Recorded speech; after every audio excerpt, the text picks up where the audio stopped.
Hello, everyone. Welcome again to another Teacher Joseph podcast. Well, it looks like our protests have finally come to some kind of an end. Yesterday, there were protests, but these were from the other side, declaring that immigrants are welcome and that we should have love, not war.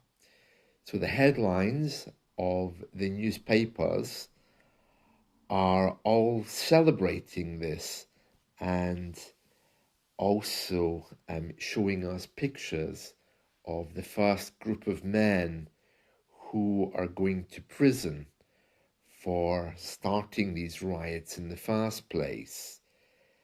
I'm not sure that's a good idea. There's something in British living or in British thinking, which always looks for someone to blame.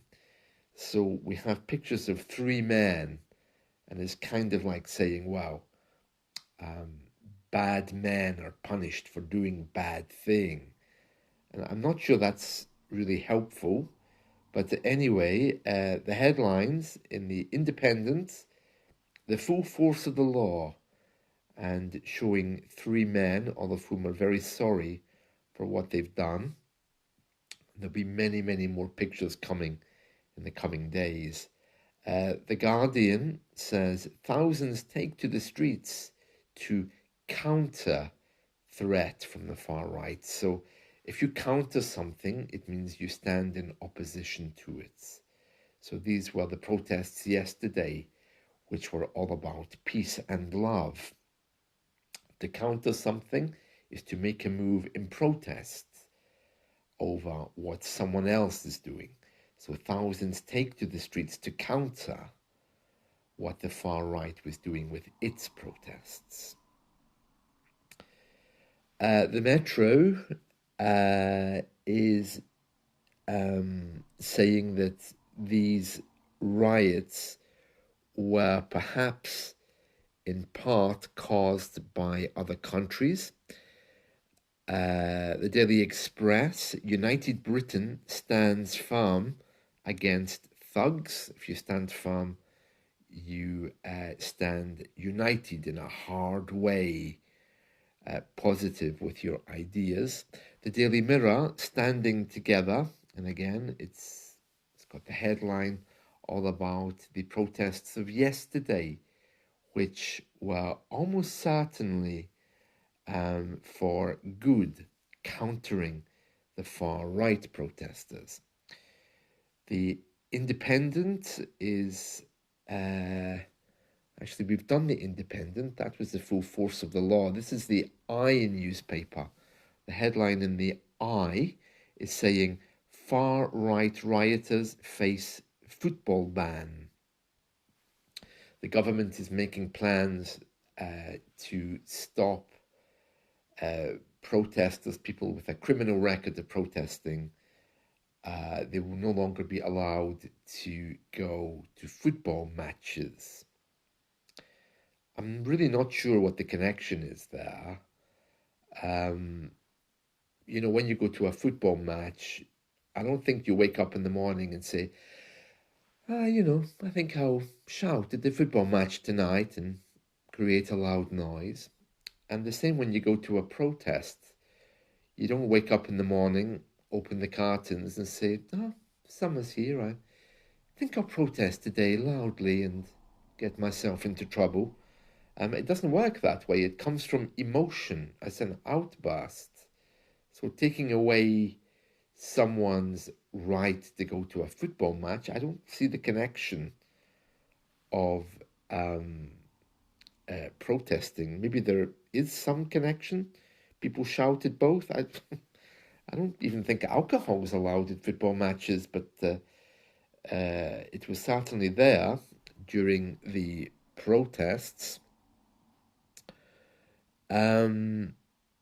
Yeah, and the Evening Standard from last night was saying thugs not welcome. So I really don't know what was happening yesterday, there was an announcement that over 100 protests were going to take place, but it seems that they didn't, and instead there were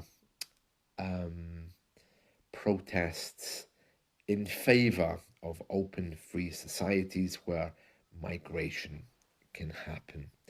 So there we are. That's very nice news today. You may have seen in my weekly lesson that I was using a phrase to set up shop when I spoke about a radio station setting up shop in the local shopping mall. And there's another one very similar to shut up shop.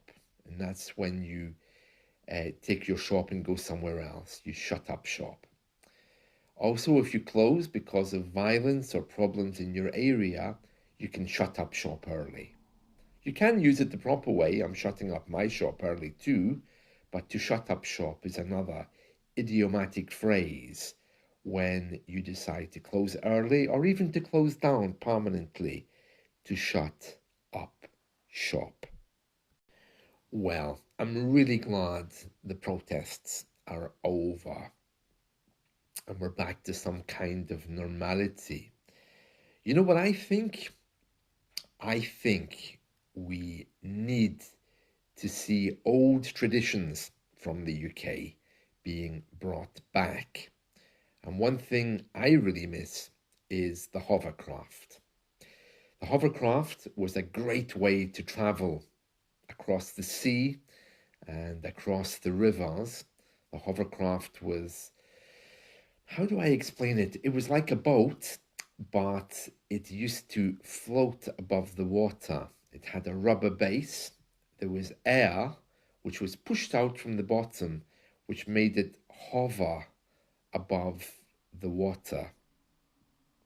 The hovercraft was a great way to travel, and I don't think they use them at all anymore. Maybe the military still use them, but you can go over land and sea with the hovercraft.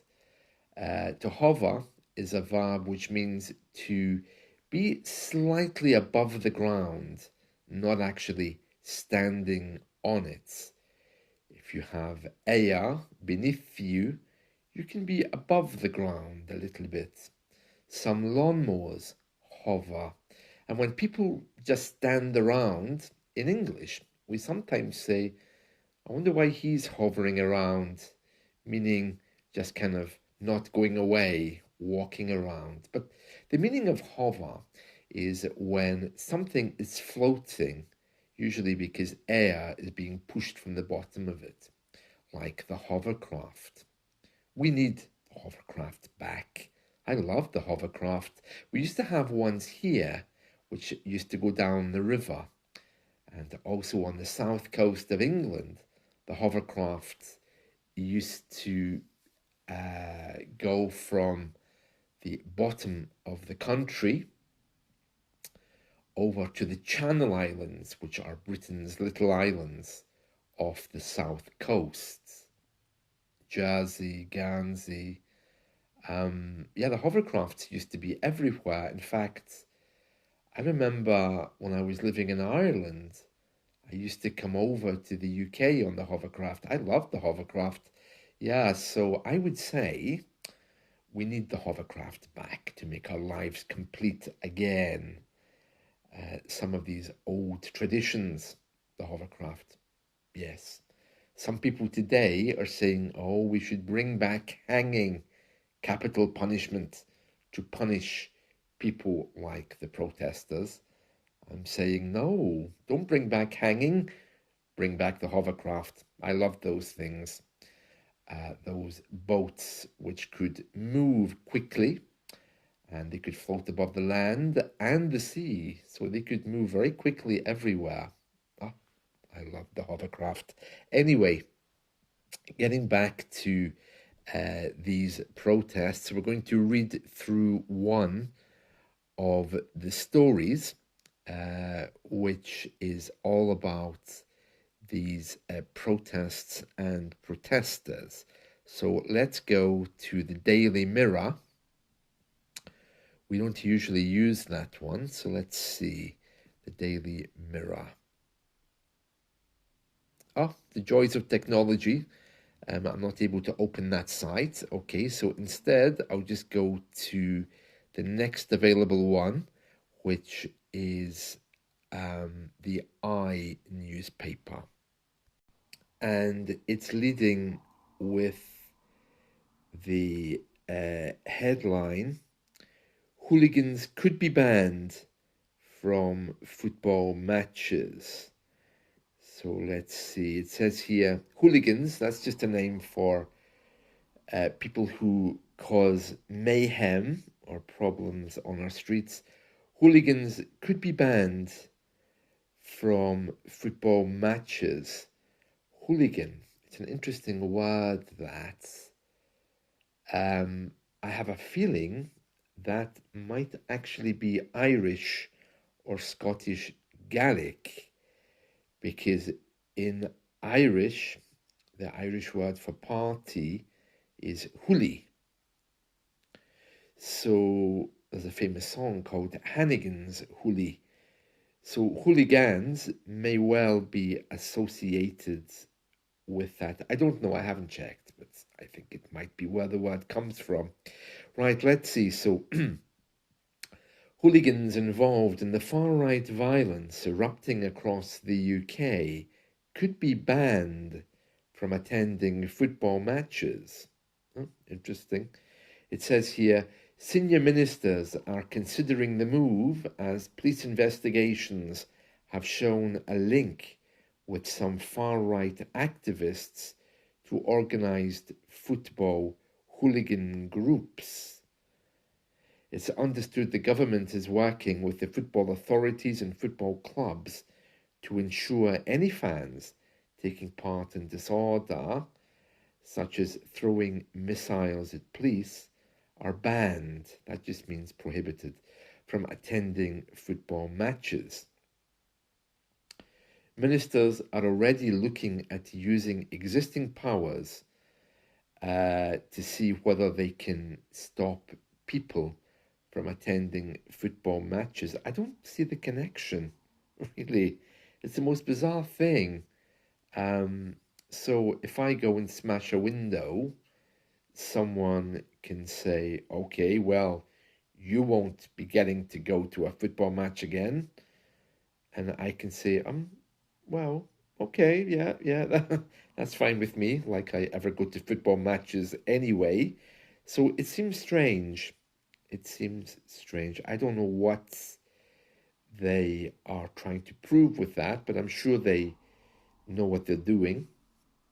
And then it says here, there are good reasons for thinking that at least some of those who are causing trouble at football matches have also been involved in what happened over the last few days. Yeah, but I thought we weren't allowed to make those kinds of connections. Isn't that a bit like saying there's a link between immigration and criminality? We're not supposed to say those things, are we? So it's strange that they would link these two things. So yeah, that's what they're planning to do. They're planning to remove the rights of these criminals from going to football matches in the future because apparently these people have been fanning the flames.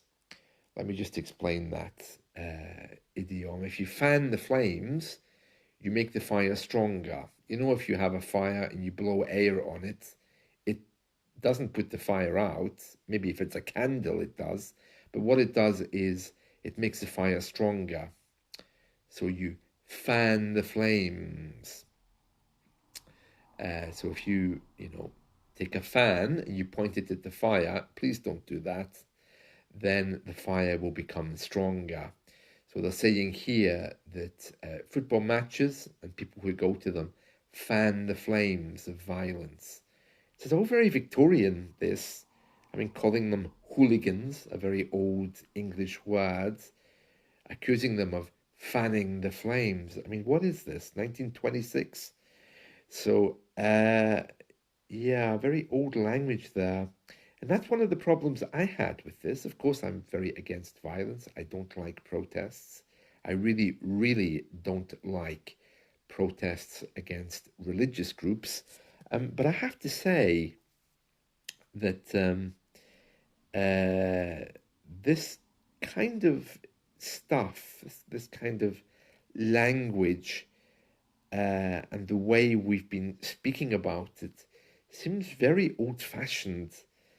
I don't like that either.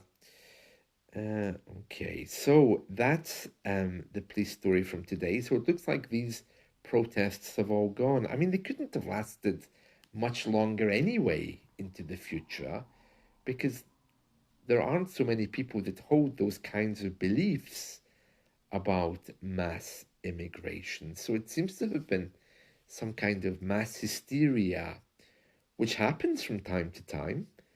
Uh, who knows exactly what's behind it, but I'm just glad that the whole thing is over. And remember, hovercrafts, not hanging. That's the answer, the future for Britain. I loved hovercrafts. It's a bit like Concorde. They just kind of disappeared. Somebody somewhere thought that we should have boats instead. Yeah, the hovercraft was quick as well, wasn't it? Anyway, that's it from me today. So I hope you've enjoyed this. Let's talk soon. See you. Bye.